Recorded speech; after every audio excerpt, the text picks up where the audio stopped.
Ábrase la sesión. Señores claustrales, sentaos y cubríos.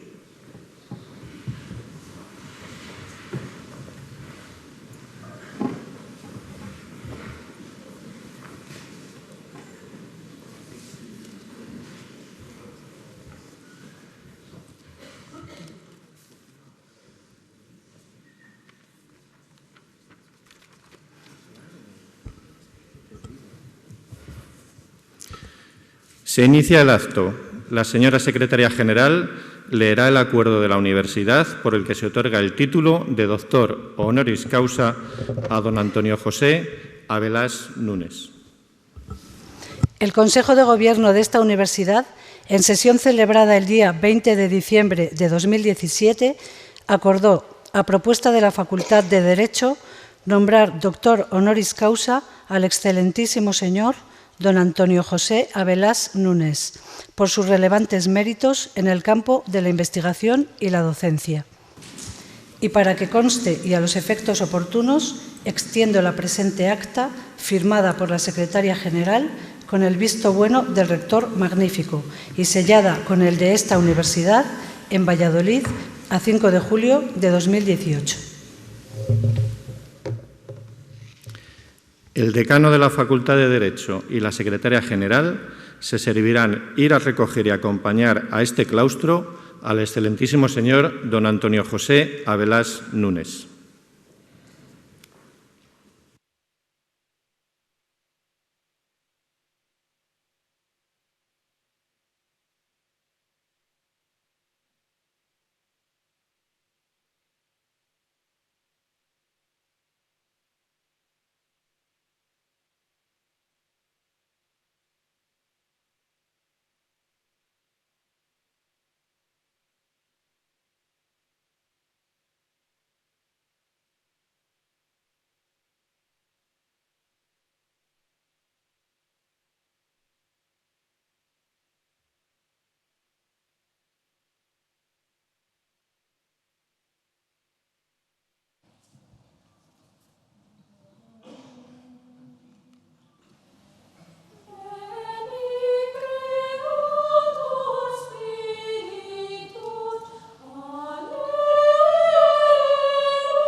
El padrino del doctorando, doctor don Marcos Sacristán Represa, tiene la palabra.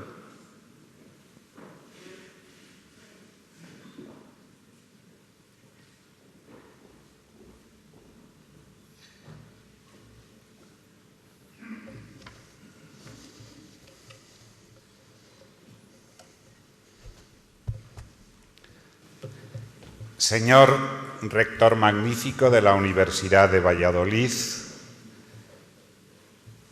señores vicerrectores, señora vicerrectora, señor director de la Facultad de Derecho de Coimbra, que asiste a este acto en representación del rectorado, claustro de doctores de la Universidad de Valladolid, acompañados por el claustro de la Universidad de Coimbra y otras universidades, autoridades, profesores y alumnos de universidades especialmente portuguesas y brasileñas, familiares, amigos y colegas del nuevo doctor honoris causa, señoras y señores. Con la venia del señor presidente me permito comenzar expresando mis sentimientos al comenzar este acto, si bien lo haré con especial brevedad y de manera razonada. Sentimientos de agradecimiento y satisfacción, sobre todo, también de responsabilidad por el papel que me corresponde en este acto. Agradecimiento por el honor que supone ser padrino de un nuevo doctor honoris causa de esta universidad, de mi universidad, y más aún de serlo de una persona de la talla científica y humana del doctor Antonio José Abelás Núñez. Gracias, pues, a todos los que han hecho posible su incorporación a nuestro claustro de doctores, al reconocer los méritos suficientes y más que sobrados, diría yo, para ello, y a los que han hecho que sea yo el portavoz de ellos en este acto singular. Es singular este acto porque con una visión retrospectiva de la historia, remontándonos a la historia, hacemos aquí presentes obligaciones, privilegios, se dice con el lenguaje tradicional, y sobre todo valores de esta universidad, de la universidad en general. Mi satisfacción deriva, por supuesto, como acabo de apuntar, de las cualidades del destinatario de esta laudacia. Se trata de un maestro de las ciencias sociales, la economía sin duda, pero también el derecho, riguroso buscador de la verdad y la justicia en las relaciones sociales, defensor sin fisuras de lo que cree verdadero y justo, de una persona que a lo largo de su vida, investigación, docencia, gestión de los asuntos universitarios y otros asuntos públicos, ha encarnado como poco esos valores universitarios y valores ciudadanos que dan pleno sentido a la expresión del Estado democrático de derecho y social. Al traer a colación al ciudadano, a los valores ciudadanos, no puedo dejar de adelantar ya la lucha del nuevo profesor doctor honoris causa, primero por la recuperación de la democracia en Portugal frente a una dictadura muy similar a la que nosotros padecimos, con no poco coste personal. Después, por su lucha por conservar y perfeccionar esa democracia en sus diversas acepciones, en sus diversos aspectos económico, político y social, frente a una deriva nacional e internacional que, sobre todo en los últimos años, viene erosionando sus pilares. Satisfacción también porque se trata no solo de un maestro, a quien admiro sinceramente, sino además alguien que, gracias a su generosidad y sencillez, puedo considerar un amigo. Pese a esta última circunstancia, el hecho de que sus méritos hayan sido ya suficientemente reconocidos, aunque haré referencia naturalmente a ellos, puedo ser o debo ser, para atenerme a ellos, objetivo y no me excederé en las alabanzas. Tras esta breve semblanza, la laudatio se centrará en la exposición, sobre todo de los méritos de investigación, Estos son ya de docencia en la medida en que los frutos de esa investigación han sido publicados. Por otra parte, exponer aquí méritos de docencia de una carrera universitaria de más de 50 años sería absolutamente imposible. Bastará simplemente apuntar que esa docencia se ha desarrollado en universidades, institutos y otras instituciones de 3 continentes, Europa, América y África. Con carácter previo me referiré a algunos aspectos de su vida que, como dijo Ortega y Gasset, en relación con un artista y sus cualidades literarias hacen que no sea inapropiada la cita, resultan imprescindibles, esos datos de la vida, para conocer su obra, para valorar su obra, en este caso fundamentalmente científica. En relación con la vida, Antonio José Avelas Núñez nació en Piñel, pequeña ciudad de provincia en el interior rural de la Beira Alta, de acuerdo con sus propias palabras, al comienzo de una entrevista que figura en uno de los libros que se le ha dedicado en el momento de su jubilación, el Liber Amicorum. La calidad literaria de sus palabras, en ese breve relato de su vida, pero también en otras obras, me trajo al recuerdo las de un literato coetáneo, casi coetáneo, algo mayor, que Antonio José, y de tierras no lejanas, un compatriota de Antonio José, Miguel Torga, cuya vida presenta interesantes coincidencias con la del nuevo doctor honoris causa, la modestia de su entorno familiar, Brasil como una patria lejana y Coimbra como el hogar del intelecto. En efecto, sus antecedentes y entorno familiares fueron modestos. Los términos de esa situación no los expondré aquí, los remito al texto que antes he citado. Sí me diré algo sobre Brasil y Coimbra porque tienen un papel muy importante en la vida y en la obra del nuevo doctor honoris causa. Brasil ha sido, para los portugueses, para muchos portugueses, como otros países de Latinoamérica, para muchos españoles, tierra de promisión, a la que algunos han emigrado y en la que, sin embargo, no siempre han encontrado el cumplimiento de las promesas. Ese fue el caso del padre de Antonio José. No obstante, a través de él y de otros familiares que quedaron en esas tierras, la llamada de esa tierra, la atendió y atiende aún, haciendo de Brasil objeto de su estudio, ámbito de docencia y fuente de amistad y de admiración. La Universidad de Coimbra fue su alma mater, expresión que en este caso no es puramente literaria ni figurativa, como testimonian sus artículos y las palabras de algunos colaboradores y discípulos que hoy nos acompañan. De algún modo, lo es también alma mater, Universidad de Coimbra, para los que hemos tenido la fortuna de acercarnos a su biblioteca, a sus aulas, al contacto de sus profesores. Me gustaría que este reencuentro sirviera para reforzar esa relación entre las dos universidades. A las estrecheces económicas de su primera juventud se unieron limitaciones de todo tipo derivados de la dictadura a la que acabo de hacer alusión. En esas circunstancias es fácil entender, sobre todo para quienes hemos vivido situaciones semejantes, que el joven que rechaza la injusticia y el intelectual que trata de conocer a fondo sus causas y contribuir a eliminarlas, encontrara, por una parte, en el marxismo el marco teórico de su pensamiento, en la política económica el ámbito donde profundizar críticamente en el conocimiento de la realidad, y en los medios de expresión y organización de esa corriente de pensamiento y acción, y estoy pensando en revistas como Vértice, el cauce de su actividad siempre académica, ciudadana, política. Su actitud crítica, propia del universitario, proyectada también sobre las ideas de Marx y sus seguidores, le han permitido, sin embargo, manteniéndose en esa línea, no incurrir en dogmatismos. Se ha ganado así el reconocimiento, respeto y admiración de quien conoce al hombre y a la obra, aunque no comparta su manera de pensar. Su carrera académica se desarrolló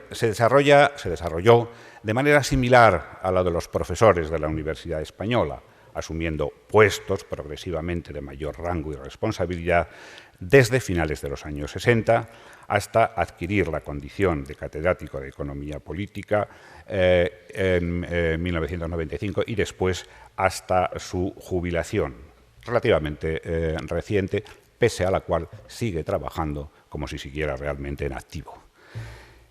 En el objeto de su estudio se produce algún cambio que me interesa subrayar para establecer un primer vínculo con la persona y la obra. Su primera obra se produce en el ámbito del derecho mercantil, que es la disciplina que yo he profesado estos años.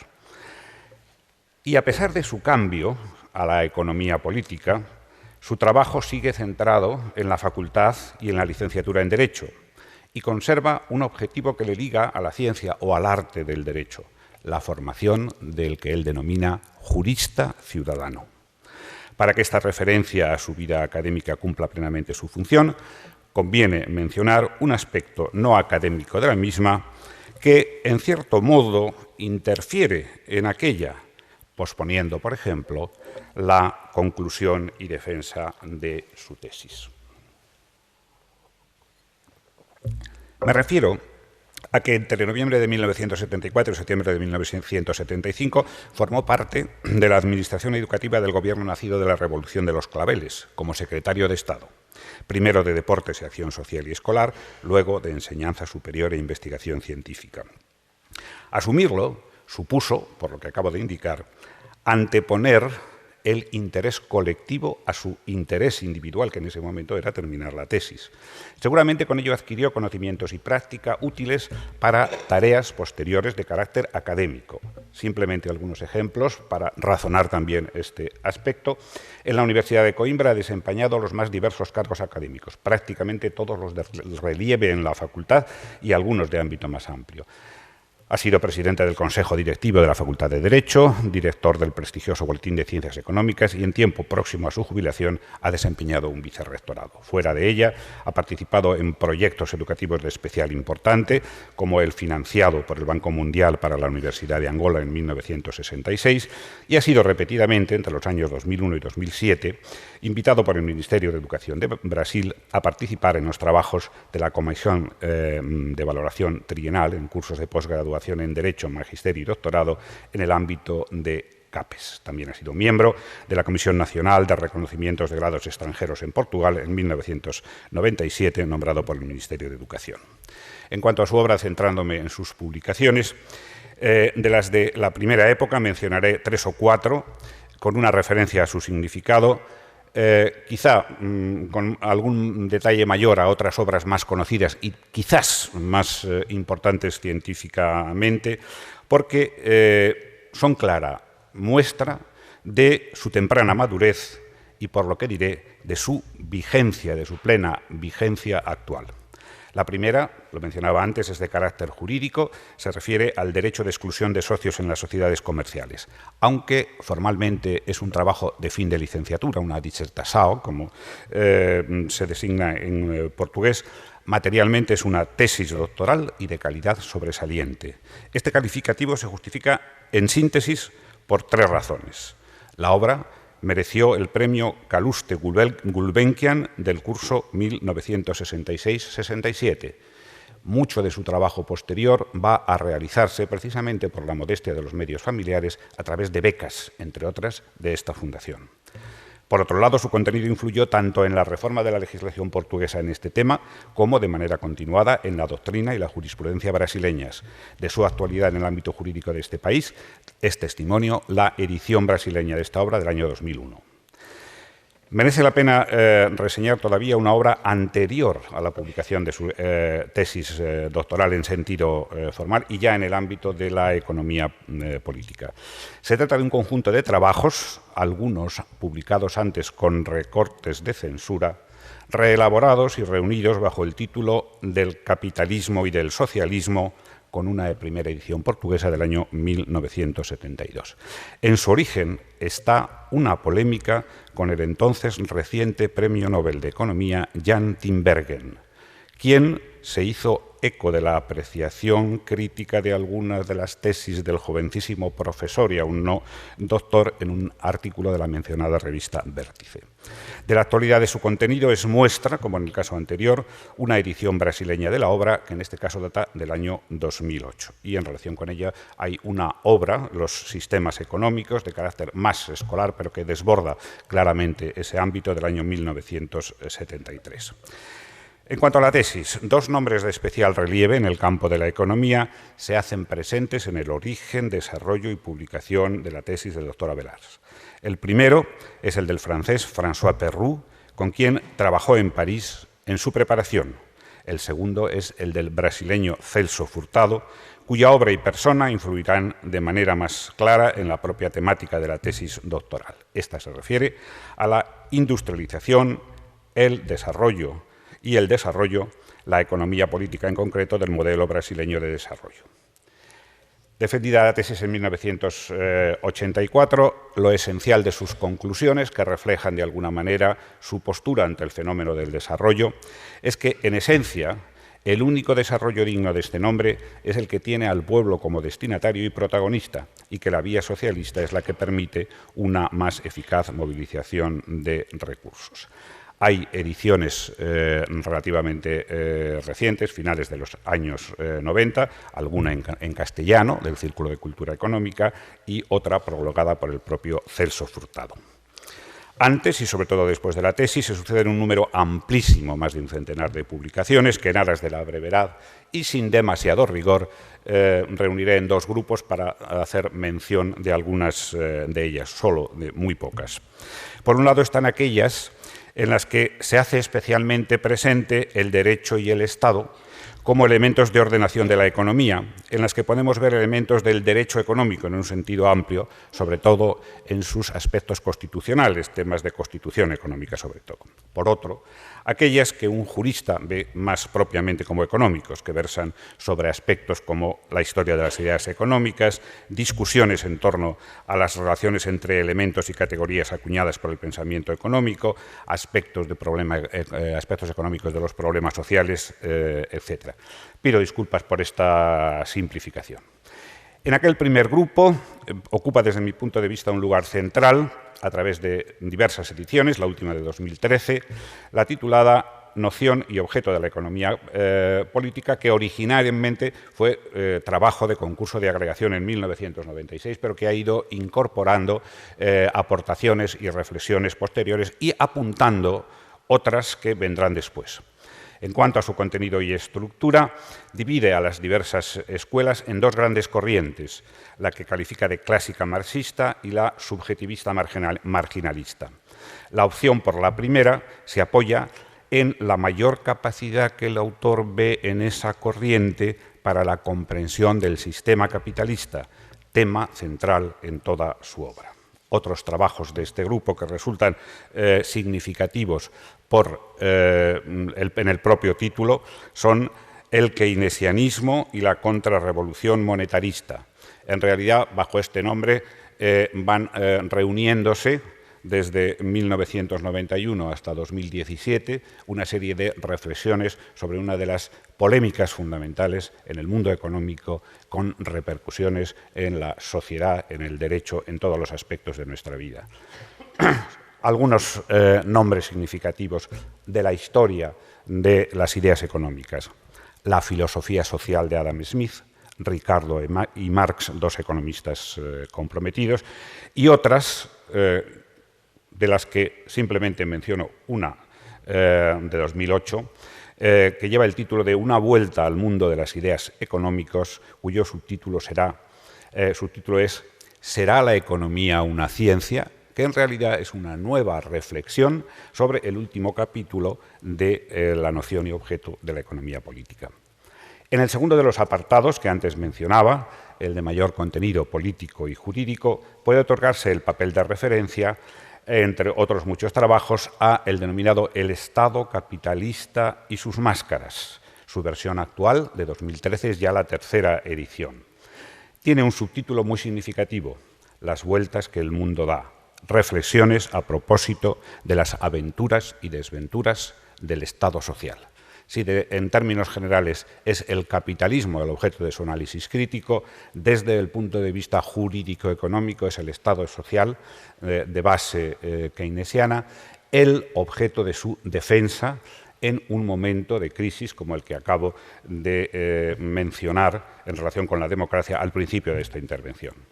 Neoliberalismo, crisis, globalización y su importancia, por un lado, para caracterizar el sistema y, por otro, para la configuración del Estado, son palabras y temas claves del contenido de esta obra, así como de numerosos trabajos anteriores y posteriores. Significativos de esos otros trabajos son títulos como La actual crisis del capitalismo, crisis esperada y casi programada. Un núcleo muy importante de trabajos se refieren a la Unión Europea. Entre ellas, entre las obras muchas que ha dedicado, algunas incidencias constitucionales de la institucionalización de la Unión Económica y Monetaria, la Constitución Europea, Constitución del neoliberalismo y el neoliberalismo y la llamada Constitución Europea, la muerte anunciada del modelo social europeo.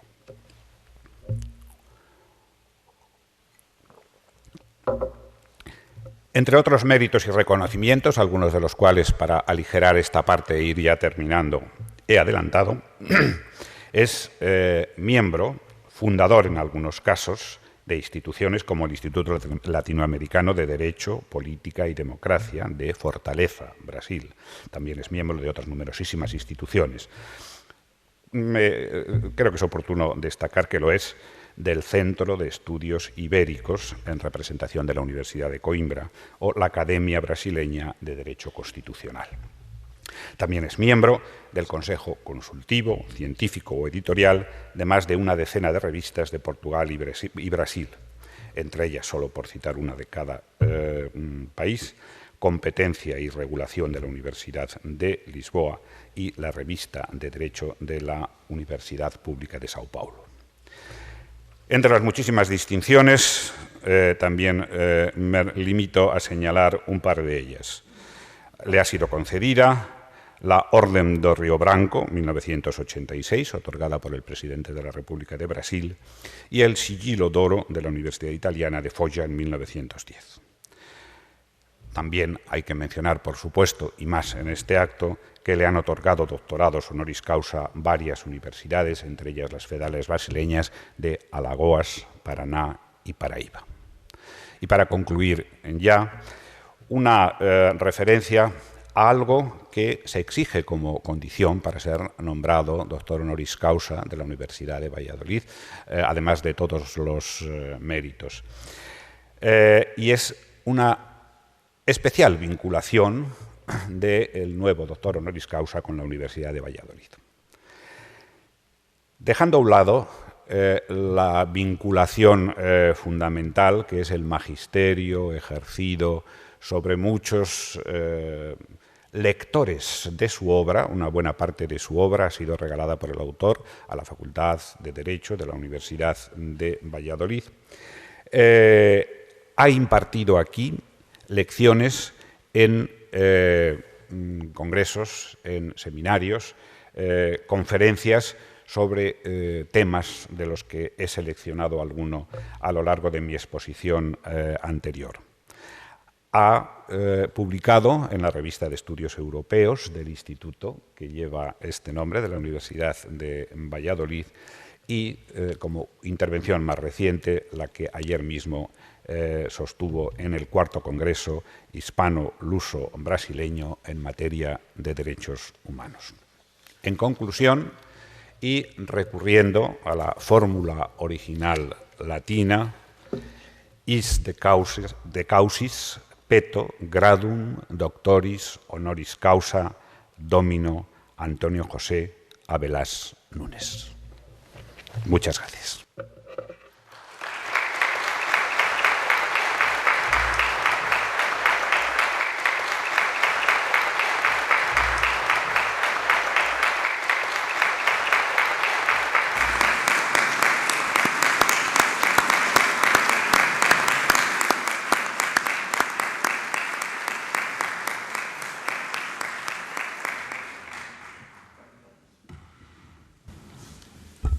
Se va a proceder a la investidura solemne como doctor honoris causa del excelentísimo señor don Antonio José Abelás Núñez.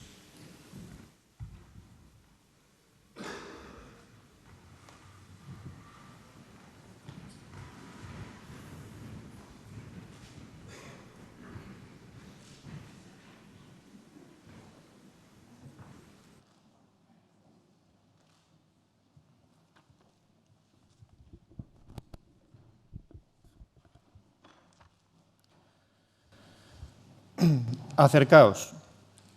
Por el claustro de la Universidad de Valladolid, a propuesta de la Facultad de Derecho y en testimonio del reconocimiento de vuestros relevantes méritos, habéis sido nombrado doctor honoris causa. En virtud de la autoridad que me está conferida por las leyes del reino, os entrego dicho título y se os impone como símbolo el birrete laureado, venerado distintivo del Alto Magisterio Español.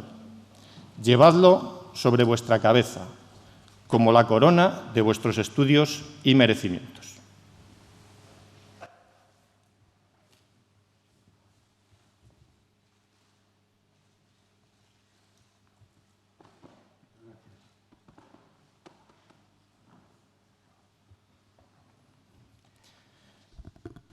Vuestro padrino os entregará los demás atributos de dicho nombramiento.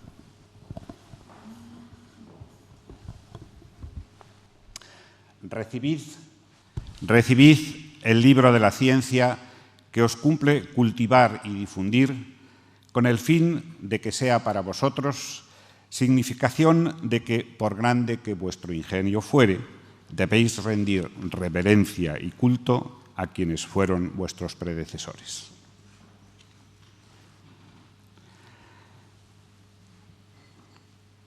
Recibid el anillo que en la antigüedad se entregaba en esta venerada ceremonia como emblema del privilegio de firmar y sellar los dictámenes, consultas y censuras de vuestra ciencia y profesión.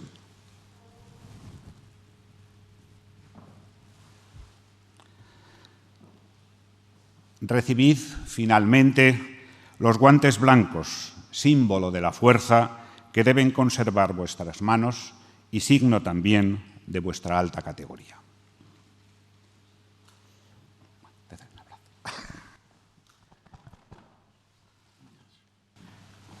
Invito al nuevo doctor honoris causa a prestar juramento.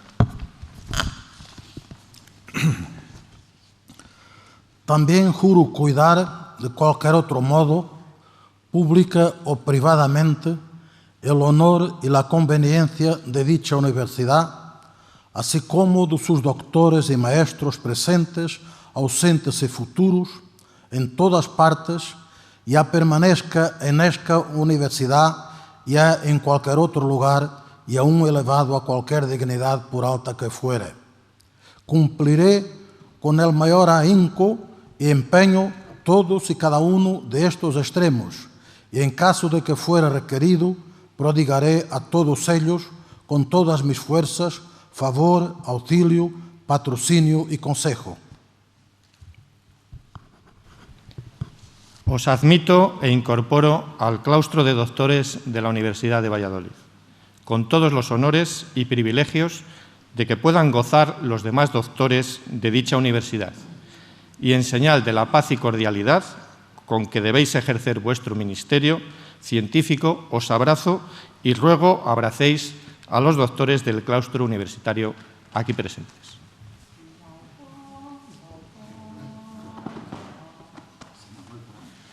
Laudate, laudate, laudate Domino,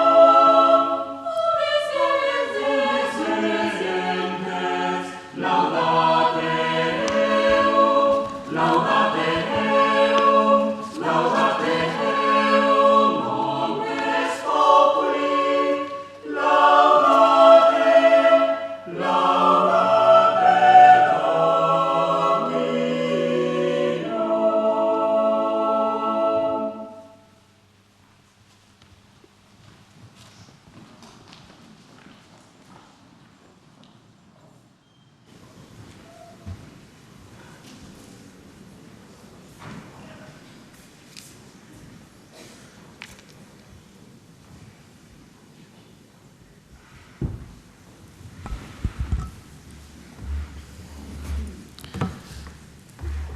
El doctor Antonio José Abelás Núñez tiene la palabra para pronunciar el discurso de incorporación a este claustro.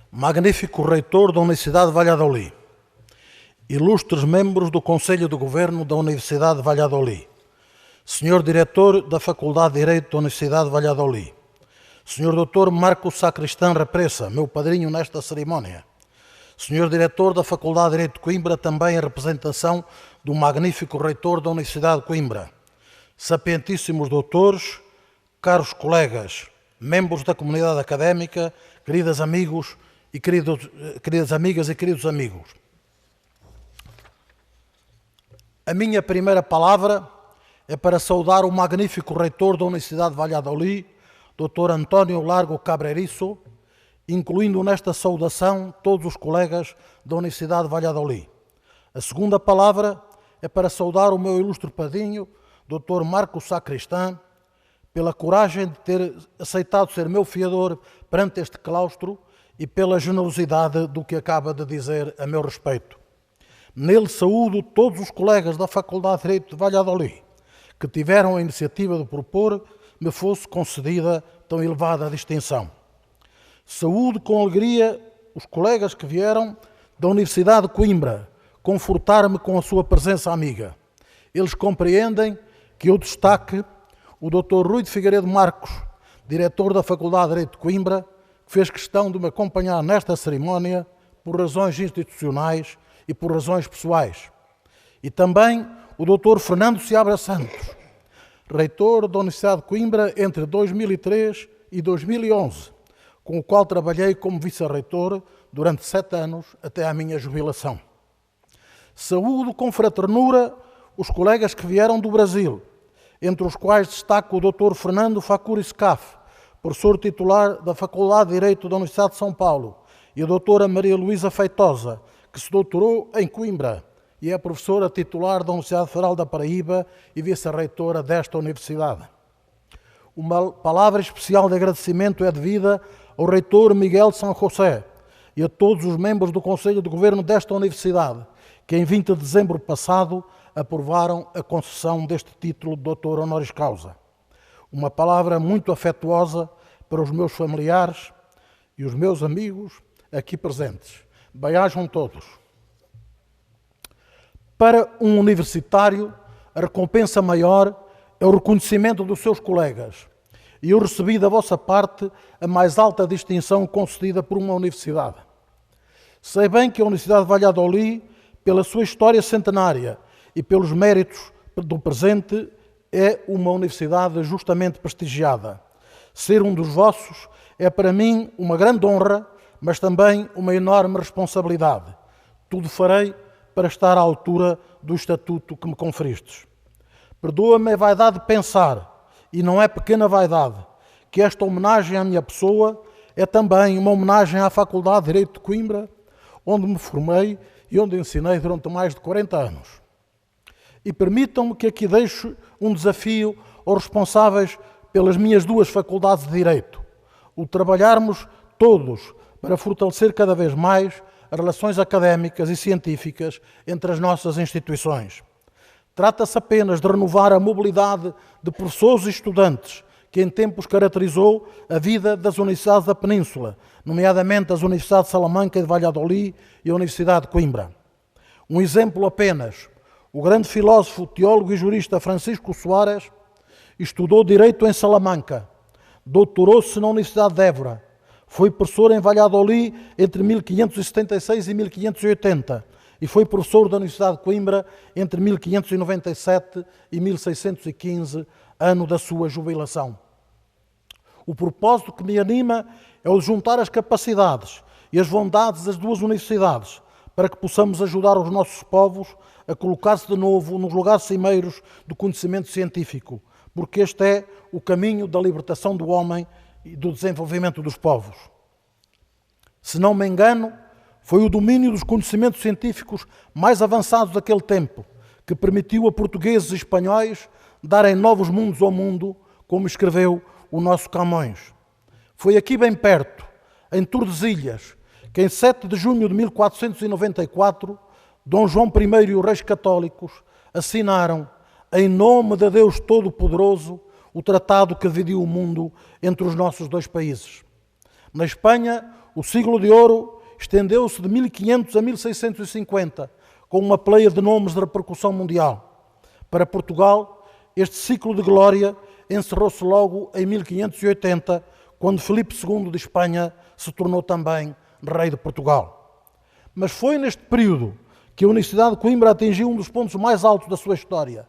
Com efeito, em 1560, o Colégio das Artes de Coimbra foi encarregado de redigir o famosíssimo Cursos Filosóficos Coimbricenses, que conheceu centenas de edições posteriores em todo o mundo e viria a ser adotado em toda a Europa, na China, na Índia, no Japão, no Brasil e na América Latina.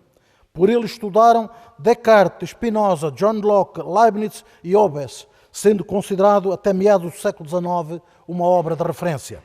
Como disse há pouco, foi também neste período que ensinou em Coimbra o Dr. exímio Francisco Soares, justamente considerado um dos nomes maiores da chamada Escola de Coimbra, onde escreveu algumas das suas obras mais importantes. Em Defensio Fidei Catholicae, contestou a teoria da origem divina do poder real, antecipando de algum modo a teoria do contrato social de Rousseau. Mas o seu De Legibus foi talvez ainda mais importante, sendo por muitos considerado a pedra angular do moderno direito internacional, graças à influência que exerceu em autores como Grotius, Descartes, Leibniz e Pufendorf. As viagens atlânticas de portugueses e espanhóis, a partir do século XV, fizeram de nós os responsáveis pela primeira onda de globalização. O desenvolvimento científico e tecnológico tornou o mundo mais pequeno, alargou as fronteiras do trânsito das pessoas e do comércio de mercadorias, e a mundialização do comércio revolucionou a vida na Europa e no mundo. As vítimas desta primeira onda de globalização foram os povos colonizados, que sofreram a pilhagem das suas riquezas, o tráfico de escravos, a destruição das suas culturas, o genocídio em massa. Ninguém defende, porém, que estes episódios foram a consequência inevitável do desenvolvimento da ciência e da tecnologia que permitiu dar novos mundos ao mundo e mostrar que a Terra é redonda com a dimensão que hoje conhecemos. Uma segunda onda de globalização teve lugar no último quartel do século XIX, impulsionada pela revolução científica e tecnológica no domínio das fontes de energia, dos transportes, das comunicações, uma revolução que encurtou as distâncias, facilitou a mobilidade de pessoas e bens, dilatou os mercados, unificou o mercado mundial. A concentração e a centralização do capital então registadas conduziu à monopolização do capital e esta desencadeou o processo de corrida às colónias e de partilha dos territórios coloniais entre as grandes potências, que teve na célebre Conferência de Berlim, 1884-85, o seu momento mais simbólico. O mundo ficou mais pequeno e o capitalismo entrou numa nova fase, consolidando-se como sistema dominante à escala mundial. Mas as crises cíclicas tornaram-se mais frequentes e mais agudas e passaram a ser crises mundiais. A corrida às colónias e o recrudescimento do colonialismo, com o início da exploração económica sistemática dos territórios coloniais, marcaram profundamente a história contemporânea.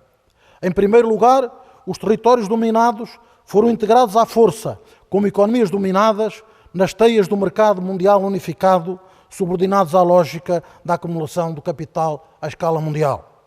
Os povos destes territórios pagaram com a sua colonização, a sua dependência, o seu desenvolvimento impedido ou o seu desenvolvimento perverso, uma parte importante dos custos do desenvolvimento das potências capitalistas e da sua sociedade da abundância. Em segundo lugar, a luta de interesse entre as potências capitalistas que a corrida às colónias pôs a nu, acabou por conduzir o mundo às duas guerras mundiais que marcaram dramaticamente o século XX. Ninguém pretenderá, no entanto, que a corrida às colónias, a emergência do imperialismo e a agudização dos conflitos interimperialistas foram a consequência incontornável do desenvolvimento científico e tecnológico, entretanto verificado. O nosso tempo está a ser marcado pela terceira onda de globalização, possível graças à revolução científica e tecnológica registada no último meio século. A chamada globalização é um fenómeno complexo que se apresenta sob múltiplos aspectos, de ordem filosófica, ideológica e cultural, mas que tem no terreno da economia a chave da sua compreensão e a área estratégica da sua projeção, caracterizando-se essencialmente pelo domínio do capital financeiro sobre o capital produtivo. Keynes já chamara a atenção para os perigos de uma situação deste tipo, entendendo que o capitalismo privado está em declínio como meio de resolver o problema económico, e passo a citá-lo, defendeu a necessidade de muito mais planeamento central do que o que temos presentemente. Comparando as bolsas a casinos, propôs uma forte tributação dos ganhos das transações bolsistas, a par de uma política de juros baixos que provocasse a eutanásia do rendista. Defendeu, sobretudo, uma certa coordenação pelo Estado do aforro e do investimento de toda a comunidade, porque estas questões, escreveu ele, não devem ser deixadas inteiramente à mercê de juízos privados e dos lucros privados. E defendeu mesmo uma certa socialização do investimento. Mas a verdade é que a partir da década de 1970, a desregulação do setor financeiro abriu as portas ao capitalismo de casino. O processo de globalização financeira criou um mercado único de capitais, à escala mundial, no seio da qual rege o princípio da liberdade absoluta de circulação de capitais. O resultado foi uma enorme aceleração da mobilidade geográfica dos capitais, que provocou, à escala mundial, o incremento desenfreado da especulação, a turbulência nas bolsas de valores e nos mercados de câmbios, grande instabilidade e incerteza das taxas de juros e das taxas de câmbio, crises recorrentes nas economias de vários países. Provocou igualmente uma onda sem precedentes de concentrações, de fusões e de aquisições de empresas financeiras, dando origem ao desenvolvimento de poderosos conglomerados financeiros cuja ação predadora tem forçado vários países a não tributar sequer os rendimentos do capital. Este desenvolvimento tornou mais complexas e difíceis a regulação e a supervisão, abriu o caminho à propagação contagiosa dos fatores de risco, promoveu a convergência e a acumulação do risco em um núcleo mais restrito de centros de decisão e facilitou o contágio dos riscos entre os vários componentes do mesmo grupo, agravando o risco sistémico, o risco global de desmoronamento do sistema financeiro à escala mundial. O desenvolvimento dos mercados de produtos financeiros derivados multiplicou o capital fictício e alimentou a especulação com a vida de milhões de pessoas. Acertou em cheio Jacques Chirac, quando em outubro de 1995, depois de resolvida a primeira grande crise dos mercados globalizados, que teve como protagonista o peso mexicano, veio a público proclamar que os especuladores são a sida da economia mundial. A globalização neoliberal assenta na livre circulação de todo o tipo de bens e serviços, capitais e tecnologia, mas esta liberdade não se aplica aos trabalhadores. Os grandes centros imperiais fazem tudo para evitar uma nova invasão dos bárbaros. Esta última onda de globalização trouxe consigo um elemento novo que não existia em 1916, quando Lenin publicou o famoso ensaio sobre o imperialismo. Refiro-me à mundialização do mercado da força de trabalho, que colocou à disposição dos grandes empregadores um enorme exército de reserva de mão de obra que constitui um estímulo poderoso à deslocalização de empresas em busca de mão de obra mais barata e sem direitos, alterando a correlação de forças à escala mundial em sentido contrário aos interesses e aos direitos dos trabalhadores. Imaginemos por um momento, escreve Joseph Stiglitz, como seria o mundo caso houvesse livre mobilidade de força de trabalho, mas nenhuma mobilidade do capital. Esta é a resposta que ele dá. Os países competiriam para atrair trabalhadores, prometeriam boas escolas e um bom ambiente, assim como impostos altos sobre o capital. Fim de citação. Mas o mundo globalizado em que vivemos não se apresenta deste jeito. A vitória da contra-revolução monetarista abriu o caminho ao reino do Deus mercado, esquecendo deliberadamente que o mercado não é um mecanismo natural, mas um produto histórico, uma instituição social, em último termo, uma instituição política como o Estado. Os neoliberais de todos os matizes convenceram-se mais uma vez de que o capitalismo tinha garantido a eternidade, podendo dispensar o compromisso em que assentam as políticas keynesianas.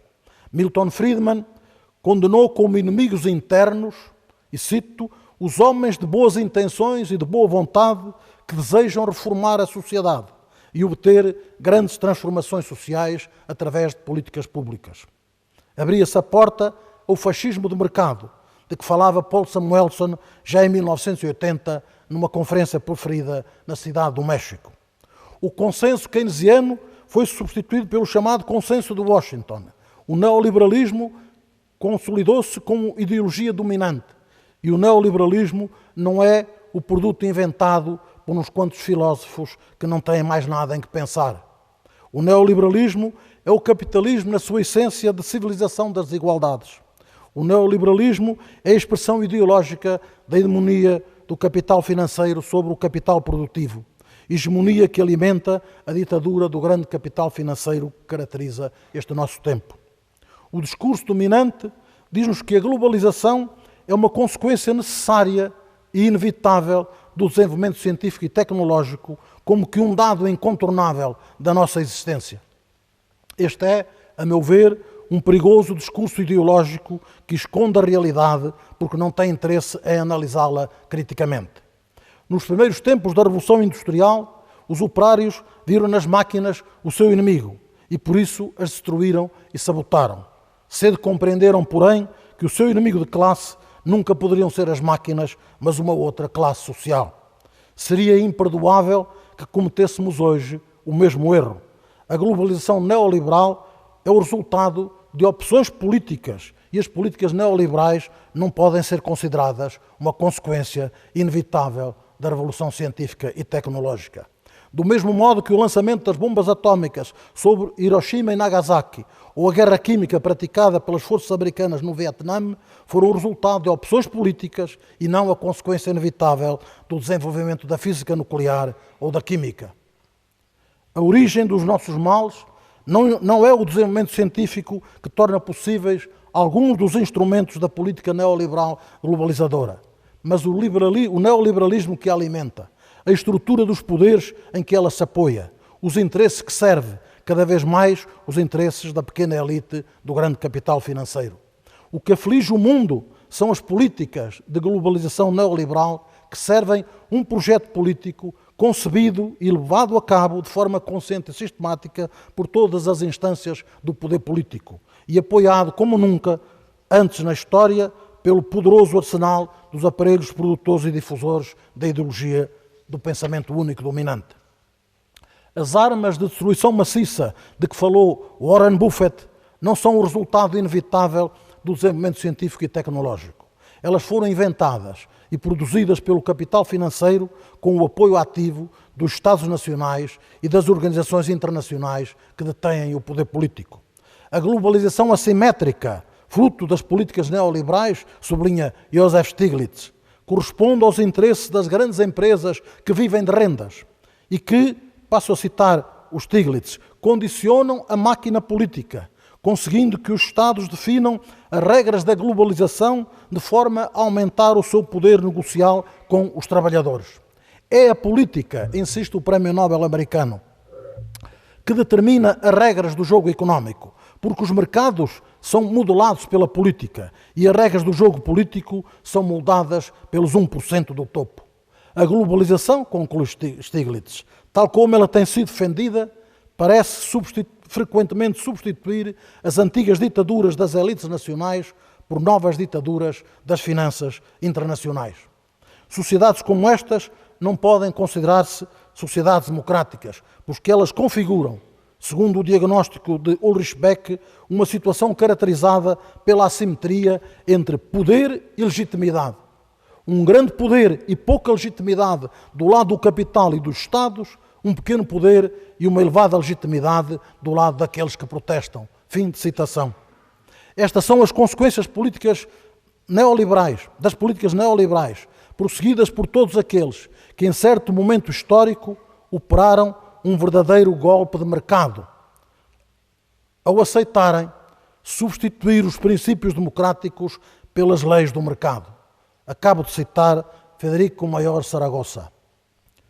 Perante a crise que rebentou em 2007-2008, até Sarkozy veio a público proclamar a necessidade de uma refundação global do capitalismo, porque a ideologia da ditadura dos mercados morreu com a crise. Disse ele. Outros disseram, o neoliberalismo morreu. O que sabemos é que depois da falência do Lehman Brothers se decretou nos Estados Unidos e na Europa que os bancos não podem falir, sobretudo os que são too big to fail. Inventava-se o capitalismo sem risco e sem falências. A crise deu novo impulso às políticas de globalização neoliberal, mas estas políticas agravaram a crise para além dos limites toleráveis e instalaram o capitalismo do crime sistémico. Na síntese feliz de The Economist, os bancos não são apenas too big to fail, são também too big to jail. A Europa é um bom exemplo disto mesmo. Documentos e declarações oficiais da União Europeia não escondem a responsabilidade dos grandes bancos no desencadear da crise e no seu aprofundamento.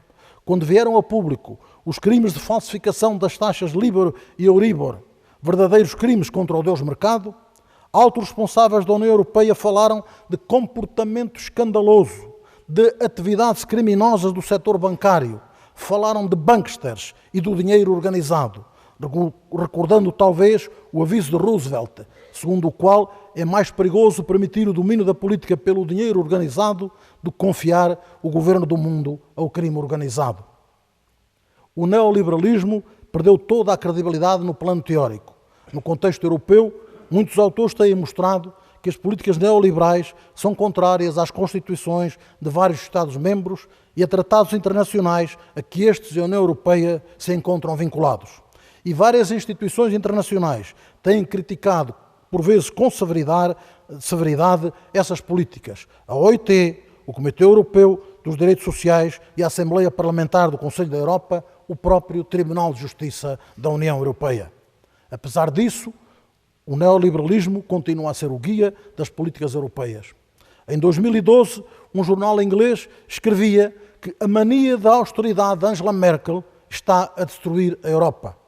Em 2014, um ex-assessor do Presidente da Comissão Europeia veio a público dizer que as políticas de austeridade punitiva foram impostas pelo poder político dos bancos franceses e alemães. Cito, no quadro de uma relação quase corrupta entre bancos e políticos que leva os governos a identificar os bancos como campeões nacionais a proteger, colocando os interesses dos bancos à frente dos interesses dos cidadãos. Paul Krugman não hesitou em defender que as políticas neoliberais exigem sacrifícios humanos em honra de deuses invisíveis. E Ulrich Beck alertou: tais políticas salvam bancos com quantias de dinheiro inimagináveis, mas desperdiçam o futuro das gerações jovens. Talvez por isso, escreveu ele, os governantes votam a favor da austeridade, as populações votam contra. Nesta Europa dividida em países credores e países devedores, estes últimos, sublinha Ulrich Beck, constituem a nova classe baixa da Europa e têm de aceitar as perdas de soberania e as ofensas à sua dignidade nacional. Condenados a este dilema, na melhor das hipóteses, federalismo, na pior das hipóteses, neocolonialismo. Acabei de citar Ulrich Beck e eu comento, venha ao diabo e escolha. Em 2015, um grupo de economistas e universitários de todo o mundo caracterizaram esta política como uma política de ameaça, de ultimato, de obstinação e de chantagem, que significa, aos olhos de todos, um fracasso moral e político do projeto europeu. Neste mesmo ano, Jean-Claude Juncker confessou publicamente que as políticas de austeridade regeneradora são políticas que pecam contra a dignidade dos povos. Infelizmente, continuou a pecar, não extraindo quaisquer consequências da sua confissão. Talvez porque concorde com Joschka Fischer quando escreveu: ninguém pode fazer política contra os mercados. É, penso eu, a abdicação da cidadania e da democracia, deixando o campo livre à ditadura do grande capital financeiro. Em 1953, dirigindo-se a jovens universitários alemães, Thomas Mann deixou-lhes este apelo: façam uma Alemanha europeia, rejeitem a ideia de uma Europa alemã. Hoje, escreveu Ulrich Beck, a Europa tornou-se alemã. Em novembro de 2011, o secretário-geral do partido da Sra. Merkel proclamou num congresso do seu partido: agora, na Europa, fala-se alemão.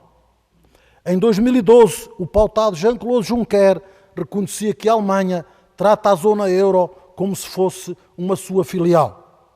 E são autores alemães os que vêm revelando maior preocupação quanto às ameaças da Europa alemã. Habermas alerta: a Alemanha está a perder a consciência de uma herança histórico-moral comprometedora que durante alguns anos ditou uma atitude de moderação diplomática e disponibilidade para adotar também as perspectivas dos outros. Wolfgang Strick caracteriza a Europa alemã como uma catástrofe política e económica. Uma Europa que viola as condições fundamentais de uma sociedade europeia na qual vale a pena viver. Talvez esteja a carregar nas tintas, mas as palavras são dele, não são minhas. Mais longe vai Joschka Fischer. A Alemanha destruiu-se a si e à ordem europeia 2 vezes no século XX. Seria ao mesmo tempo trágico e irónico que uma Alemanha restaurada trouxesse a ruína da ordem europeia pela 3ª vez.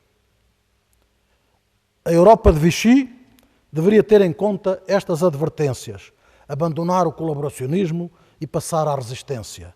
A história não se reescreve, mas também não se apaga. Não tenho tanta certeza de que não se repita. E todos sabemos que quando se repete é sob a forma de farsa ou sob a forma de tragédia. Por isso, se queremos evitar a tragédia, é indispensável preservar a memória. A Primeira Guerra Mundial não ocorreu porque um nacionalista sérvio matou um arquiduque numa rua de Sarajevo. O nazifascismo não se confunde com a personalidade psicopática e com as ideias criminosas de Adolf Hitler. Mas é fundamental também perceber que os perigos associados às políticas neoliberais dos nossos dias não se confundem com a mania da austeridade da Sra. Merkel e que nada se resolve diabolizando a Sra. Merkel ou pondo bigodes a Hitler nos seus retratos. Pouco depois da aprovação do Tratado Orçamental, David Cameron afirmou que este traduzia o propósito de tornar ilegal o keynesianismo. Creio, porém, que é necessário ir mais longe. Este tratado, um modelo político de marca alemã, são palavras de Habermas, configura um verdadeiro golpe de Estado europeu, escreveu um outro autor francês, que pode mesmo ilegalizar a democracia. Joseph Stiglitz recordava há tempos o que todos já sabíamos. Durante 60 anos, nenhum economista respeitável admitiu que a economia que se encaminha para uma recessão deve ter um orçamento equilibrado. Porque, são palavras dele também, praticamente não há exemplos de países que tenham recuperado uma crise através da austeridade. Ora, o Tratado Orçamental vem transformar em normas jurídicas de tipo constitucional a regra de ouro das finanças sãs e outras regras impostas pelo Tratado Estruturante da União Europeia, as regras que Romano Prodi classificou de estúpidas e medievais. Todos sabemos, porém, que estas regras não passam de pontos de vista doutrinários em matéria de política económica. São a síntese das opções políticas que têm serviço de base à política de globalização neoliberal. São as regras do jogo codificadas no consenso de Washington e impostas à economia real e aos cidadãos pelo grande capital financeiro e pelo poder político ao seu serviço. Habermas sublinha com inteira razão que as normas deste tratado, cito, afetam competências fundamentais dos Estados-membros e dos Parlamentos, deixando a suspeita de os governos nacionais serem apenas meros atores no palco europeu e dos Parlamentos nacionais se limitarem a aprovar obedientemente as decisões prévias tomadas em outro lugar. No plano político, é Felipe González que nos partilha connosco esta mesma preocupação. Os cidadãos pensam, escreveu ele, e com razão, que os governantes obedecem a interesses diferentes, impostos por poderes estranhos e superiores, a que chamamos mercados financeiros, e ou Europa. É perigoso, conclui ele, pois tem algo de verdade indiscutível. Estas regras alemãs são normas travão que visam instaurar uma política de austeridade perpétua, garantindo que os eleitos para cargos políticos não tenham a veleidade de pretender honrar o seu mandato que receberam do povo, prosseguindo políticas que não respeitem as regras do jogo. Este império das regras que a crise acentuou tirou definitivamente a legitimidade à Europa neoliberal. São palavras de Jürgen Habermas. Procura-se fazer passar a ideia de que o neoliberalismo é um sistema libertário que dispensa o Estado. Ora, eu penso, como disse há pouco, que o neoliberalismo é o capitalismo na sua essência e o capitalismo não pode dispensar a atuação do Estado capitalista. O liberalismo económico funcionou nas condições históricas do século XVIII e XIX, mas o mundo mudou à medida que os trabalhadores foram conquistando o direito ao sufrágio universal e a generalidade dos direitos civis e políticos. O laissez-faire começou a experimentar dificuldades crescentes que culminaram com a Grande Depressão e o risco de um colapso iminente do próprio capitalismo. Nos anos 1950, Raúl Prebisch, o argentino que foi o primeiro presidente da CEPAL, compreendeu que no contexto da América Latina o liberalismo só poderia ser levado à prática manu militare, pela força das armas. Analisando a experiência do thatcherismo, Andrew Gamble concluiu que a doutrina-chave da nova direita e do projeto político que ela inspirou é a economia livre e Estado forte, capaz de restaurar a autoridade a todos os níveis da sociedade e dar combate aos inimigos externos e aos inimigos internos. Fim de citação. Mais recentemente, Wolfgang Strick fala de um processo de esvaziamento da democracia cujo objetivo é conseguir, e cito, um primado duradouro do mercado sobre a política e uma imunização do mercado a correções democráticas. O primado duradouro do mercado sobre a política, escreve ele, torna necessário neutralizar a democracia entendida no sentido de democracia social, assim como levar por diante e concluir a liberalização no sentido da liberalização hayekiana, isto é, como imunização do capitalismo contra as intervenções da democracia de massas. Fim de citação. A imunização do mercado, continua a acompanhar Wolfgang Strick, a correções democráticas pode ser levada a cabo, escreve ele, através da abolição da democracia segundo o modelo chileno dos anos de 1970, opção que ele entende não está disponível atualmente. Ou então, escreve ele, através de uma reeducação neoliberal dos cidadãos. Conclusão do grande sociólogo alemão. Já ficou várias vezes demonstrado que o neoliberalismo necessita de um Estado forte que consiga travar as exigências sociais e, em especial, sindicais, de interferência no livre jogo das forças de mercado. O neoliberalismo não é compatível com o Estado democrático. Fim de citação. Estas reflexões obrigam-nos a levar a sério, creio eu, um outro ponto. As soluções que vêm sendo praticadas, ditas brandas, apesar de musculadas e até violentas, só serão prosseguidas se o modelo chileno dos anos 1970 não ficar disponível para o grande capital financeiro. Se as condições o permitirem ou o impuserem, o Estado capitalista pode vestir-se e armar-se de novo como Estado fascista, sem máscaras. A crise que aflige a Europa é também, perigosamente, uma crise da democracia. Está-se a construir um novo Leviatã, uma forma de poder político que já não se separa do poder económico e, sobretudo, do poder financeiro, reduzindo a política à mera aplicação mecânica de regras iguais para todos, regras que são, por isso mesmo, a negação da política e a morte da democracia. Vivemos num tempo de profundas contradições, tempo de grande esperança e de grande desespero. O advento do capitalismo provocou um enorme desenvolvimento das forças produtivas e, acima de tudo, um extraordinário desenvolvimento do próprio homem enquanto produtor e titular de ciência, de tecnologia, de informação. A humanidade produz hoje muito mais do que o necessário para satisfazer condignamente as necessidades de todos. Amartya Sen recorda-nos que o facto de haver pessoas que passam fome e que morrem de fome só pode explicar-se pela falta de direitos e não pela falta de bens. O problema fundamental que nos coloca não é, pois, o da escassez, como pretendem os marginalistas, mas o da organização da sociedade. Comentando este ponto de vista de Sen, pergunta Dahrendorf: por que é que os homens, quando está em jogo a sua sobrevivência, não tomam simplesmente para si aquilo em que supostamente não devem tocar, mas que está ao seu alcance? Como é que o direito e a ordem podem ser mais fortes do que o ser ou não ser? Acabei a citação. Com Amartya Sen, direi que a resposta está na falta de direitos ou na falta de poder. Esta é, a meu ver, a questão essencial. Ao equacionar esta problemática, é natural esta outra pergunta de Dahrendorf: o que seria preciso para modificar as estruturas de direitos de modo a que mais ninguém tivesse fome? Esta é uma pergunta que a ciência económica dominante não faz, porque não se concentra a analisar as consequências de uma mudança de ordem económica. Mas a própria pergunta contém a resposta: é necessário modificar as estruturas de direitos, isto é, as estruturas do poder.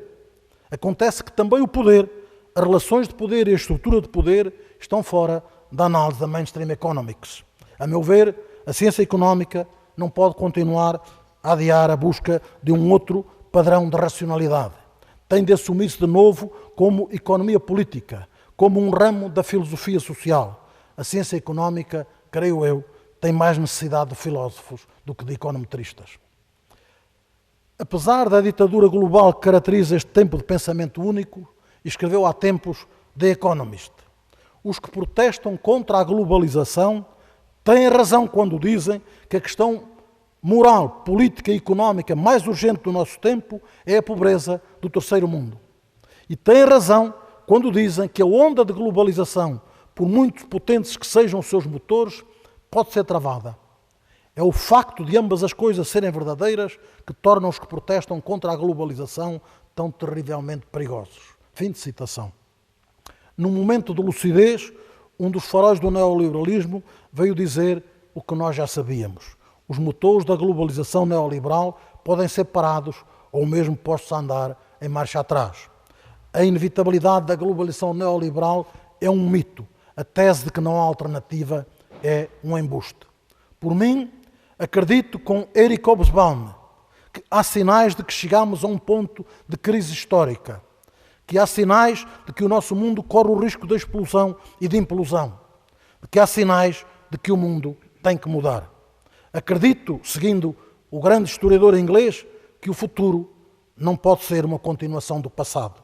E acredito que podemos construir um mundo de cooperação e de solidariedade, um mundo capaz de responder satisfatoriamente às necessidades fundamentais de todos os habitantes do planeta. Por isso, insisto, este é também um tempo de esperança. Sabemos que as mudanças necessárias não acontecem só porque nós acreditamos que é possível um mundo melhor. O voluntarismo e as boas intenções nunca foram o motor da história. Mas a consciência disto mesmo não tem que matar o nosso direito à utopia e o nosso direito ao sonho. Porque a utopia ajuda a fazer o caminho e o sonho comanda a vida. Parafraseando Fernando Pessoa, direi que sonhar é preciso. Mesmo em tempos difíceis, principalmente em tempos difíceis, como nos diz o poeta, compositor e cantor brasileiro Chico Buarque, que em tempos de ditadura sonhava e cantava o seu sonho impossível porque acreditava nele. Lutar quando é fácil ceder, negar quando a regra é vender, e o mundo vai ver uma flor brotar do impossível chão.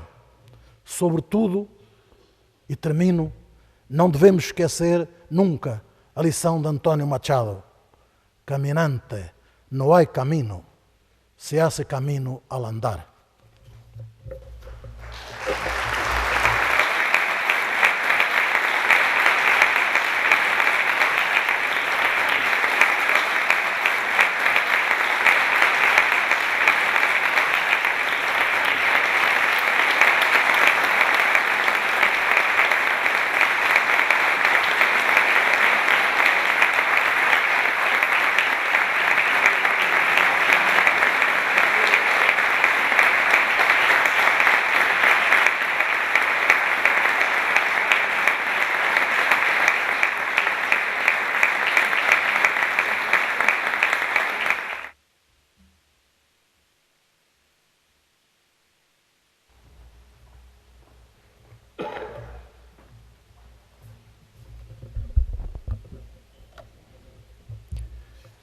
autoridades, miembros de la comunidad universitaria, nuevo doctor honoris causa, padrino, señoras y señores. Es un honor para mí acoger en el claustro de la Universidad de Valladolid al ilustre profesor Antonio Abelás, posesionario de una larga y reconocida trayectoria en los ámbitos de la investigación y del magisterio dentro del campo del derecho económico y mercantil. Lo es especialmente por cuanto le acompaña como padrino en este solemne acto el profesor Marcos Sacristán Represa, quien fuera mi predecesor en las tareas frente al rectorado. Se trata además del primer acontecimiento de esta naturaleza que me corresponde dirigir, lo que asumo con un hondo privilegio.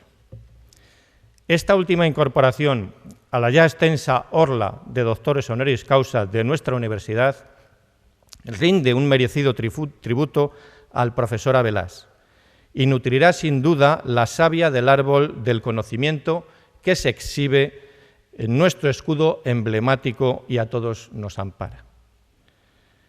El pozo del conocimiento que se va depositando a lo largo de las sucesivas generaciones es sin duda el mejor legado que podemos ofrecer a los estudiantes del futuro. El ejemplo de los grandes maestros, como el profesor Abelás, les servirá de estímulo para comprometerse en el avance de la ciencia y así los erigirá en garantes del desarrollo de nuestra civilización. En esta oportunidad estrechamos y ampliamos los lazos que ya unen a las centenarias universidades de Coimbra y Valladolid, materializados en una decena de convenios Erasmus, auspiciados por un protocolo de cooperación para el intercambio fructífero de estudiantes, investigadores y profesores. La glosa que al nuevo doctor ha dedicado el padrino en su laudatio pone de relieve su brillantísima vida académica y, al mismo tiempo, nos permite conocer cómo se ha ido entretejiendo entre ambos, a lo largo de los años, una magnífica amistad intelectual, que en la ceremonia del día de hoy alcanza una simbólica culminación. Escuchando la lección del profesor Abelás, hemos constatado que sus intereses van mucho más allá del derecho mercantil o de la economía política. El cultivo sistemático del pensamiento crítico y de la elaboración de ideas le han llevado en no pocas ocasiones a predecir hechos y acontecimientos que en su momento pudieran resultar audaces o poco probables, pero que con el inexorable transcurso del tiempo han acabado emergiendo como verdades incontrovertibles. Ello ha ocurrido, por citar dos ejemplos muy relevantes, en sus lúcidos análisis sobre el desarrollismo del Brasil o el nacimiento de la moneda única en Europa. La predicción de la problemática y de las crisis de las que todos hemos sido testigos ilustran esta rara capacidad predictiva de las ciencias sociales. Como ocurre tan a menudo con los personajes que construyen la historia, nos encontramos ante una verdadera lección de vida. No fue fácil la infancia del profesor Abelás, bajo la dictadura de Salazar, en una pequeña aldea portuguesa muy próxima a la frontera con España, que también sufría el yugo de una dictadura. Bien pronto tuvo que entender que esos dos países hermanos no podían ayudarse porque compartían la misma indefensión. Al rememorar su infancia, él mismo identifica como un detonante en el desarrollo de la determinación que marcó su personalidad y presidiría toda su vida futura la fascinación temprana por un pariente que había logrado ser abogado y que con su máquina de escribir como única herramienta llegó a desarrollar una intensa actividad política que forjó un aura de respeto a su alrededor. Ahondando en su trayectoria vital, descubrimos un espíritu ávido de vida, que siempre ha desplegado su curiosidad hacia todos los puntos cardinales. El hombre joven cuya piel se estremecía ante la épica de los grandes acontecimientos de su tiempo, como la Revolución Cubana, y al mismo tiempo sucumbía al deslumbramiento de los grandes hitos de la ciencia, como el lanzamiento de la primera nave espacial tripulada. Podemos reconocer la rebeldía del profesor Abelás ante la situación establecida en las palabras de otro insigne economista y no menos enorme humanista. el profesor y escritor José Luis Sampedro. Cada cultura ha tenido su referente. Los griegos, el hombre. La Edad Media, Dios. Ahora, el dinero. Para mí el referente es la vida, pero para vivirla necesitamos la libertad, para que esa vida sea la nuestra y no lo que nos mandan tener. El profesor Antonio Abelás ha cultivado toda su vida un estricto sentido de la justicia social y un idéntico anhelo de trascendencia. Y la conjugación de ambos impulsos ha dado como fruto al hombre sabio al que hoy tenemos la fortuna de acoger junto a otros que le precedieron en actos como este y que contribuyen al engrandecimiento de la Universidad de Valladolid. A partir de este momento contamos con un nuevo embajador que llevará la estela de nuestra alma mater a todos los confines del planeta. Enlazando con una reflexión anterior, en esta solemne ceremonia sancionamos la aportación del profesor Antonio Abelás a la sabiduría acumulada en los 8 siglos de existencia de la Universidad de Valladolid. Y así podemos dar una respuesta a los versos de Rainer Maria Rilke que parece aliviar el peso de nuestra contingencia. ¿Sabe a nosotros el espacio de mundo en que nos disolvemos? Parabéns, muito obrigado, benvindo. Enhorabuena, muchas gracias y bienvenido, profesor Abelás.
El acto ha terminado.